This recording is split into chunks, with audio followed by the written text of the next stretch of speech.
G7 pledges to slash methane emissions by 75% by 2030. G7 leaders pledge reduction in the emission of methane by 2030. According to a draft statement to be released at the conclusion of their summit in Italy, leaders of the Group of 7 developed democracies will pledge to expedite their shift away from fossil fuels within this decade.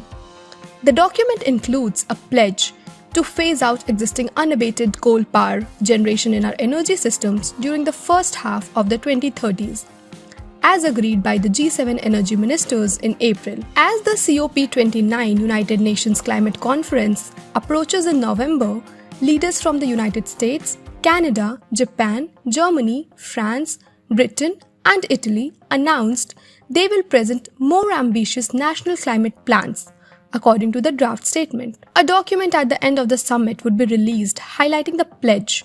The document commits to discontinuing current coal power generation without carbon capture and storage in G7 energy systems by the early 2030s.